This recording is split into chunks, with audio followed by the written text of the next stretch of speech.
On the 5th of May, 1984, in front of the King of Spain, 100,000 people inside the Santiago Bernabeu, and more than half of Spain watching on television, Diego Maradona started a brawl.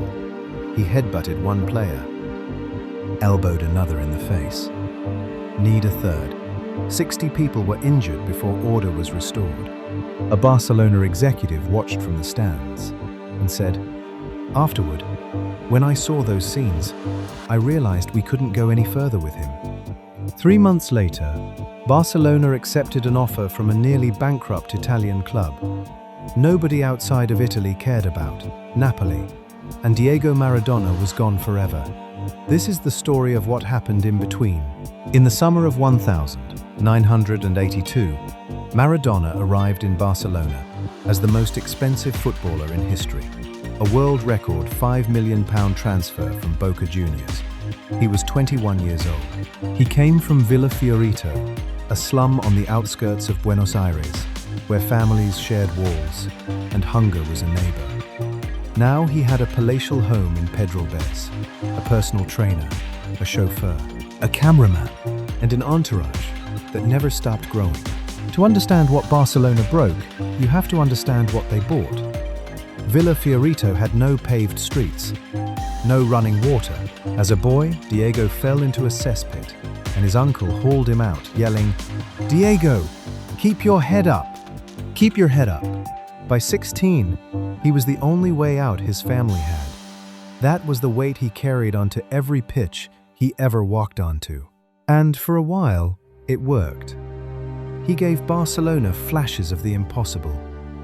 In one match against Real Madrid, he scored a goal so absurd that the Bernabeu, the home of Barcelona's fiercest enemy, rose to its feet to applaud him. Their own rival. Applauding. It had almost never happened before. For one season, the gamble looked like genius. So picture where he is. 21 years old, the most expensive footballer who ever lived, a palace in Pedralbes, a whole city at his feet. Now ask yourself, how does a man with everything lose all of it in under 2 years? Barcelona president Josep Luis Núñez had paid more for Maradona than any club had ever paid for any player in history. He expected a return on his investment. What he got was something far more complicated. From the beginning, the two men were cold. Núñez was a businessman, pragmatic, controlling, obsessed with image. Maradona was Diego, wild, loyal to his circle, allergic to authority. So the president began to monitor his investment. Training schedules were quietly restructured, but it went further than that. Núñez had people watching Maradona, checking who he was with, where he was going. Whether his investment was drinking, whether his investment was partying, he treated the greatest footballer on earth like a liability to be managed. Maradona felt it, and he never forgave it. But Barcelona was never just a football club. It was the pride of Catalonia, an institution that believed it was bigger than any single man. And Maradona was a man who needed to be the center of everything. Two enormous egos. One shirt, it could only ever end one way. Stop and think about that. The best player on earth watched, doubted, and controlled by the very club that bought him. So what happens when a man like that finally breaks? Within months of arriving, Maradona was diagnosed with hepatitis. He missed months of football. And then, just as he returned to form, something worse happened. The 24th of September 1983, Athletic Bilbao visited Camp Nou. A defender named Andoni Goicoechea, who had already broken one Barcelona player's leg, launched himself at Maradona from behind. It had nothing to do with the ball. It fractured Maradona's ankle so severely it threatened to end his career entirely. Goicoechea was banned for 18 matches, and then he did something almost beyond belief. He kept the boots he wore that day. He framed them, he hung them on the wall of his home, like a trophy. 100 days of rehabilitation. He came back. But the joy that made him a genius had curdled into something harder, something angrier. His own club had barely defended him. The institution protected itself, and the player felt abandoned. It was here, in the rehab, the isolation, the late nights, that Maradona first reached for cocaine. Not in Naples, not at the peak of his fame.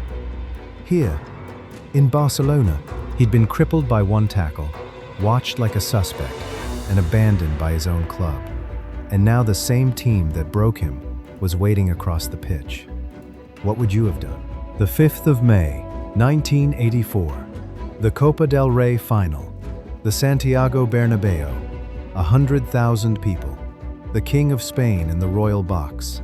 Barcelona against Athletic Bilbao. The same Bilbao. The same Goico Etxea. For Maradona, this was never just a final. This was personal. Bilbao won 1-0. And as the final whistle blew, something in Maradona snapped. He walked straight at them. He headbutted one, elbowed another in the face, kneed a third.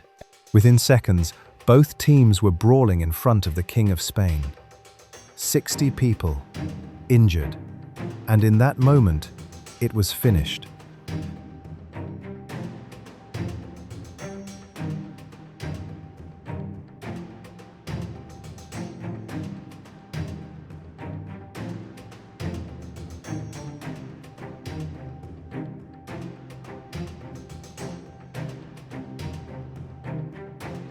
He was banned for 3 months. He never served it. Because that summer, Barcelona were done with him. They sold him to Napoli.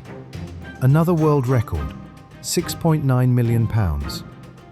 And the south of Italy lost its mind. 75,000 people filled the stadium, not to watch him play, just to see him stand on the pitch. A local paper wrote, "We have no mayor, no houses, no schools, no buses, no jobs. But none of it matters, because we have Maradona."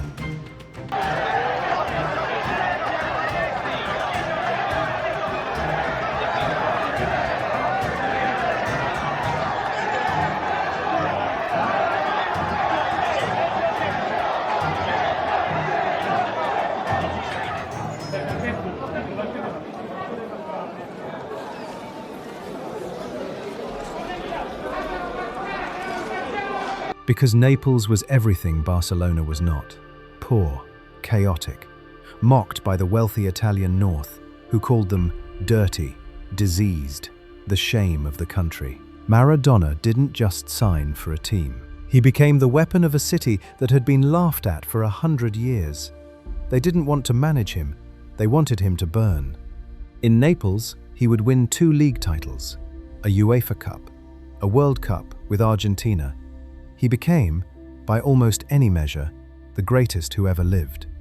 Fueled, in part, by an addiction that began not in Naples, but in Barcelona. Barcelona didn't lose Maradona because he was ungovernable.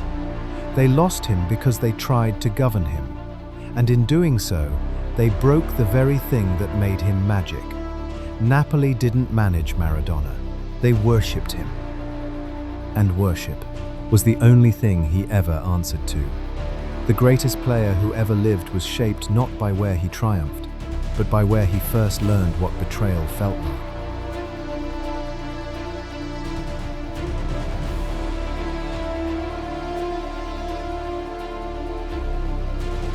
If this story moved you, do me a favor, hit that like button. If you believe Maradona is the greatest who ever lived, comment yes below. And subscribe, because there are more incredible stories like this one coming soon.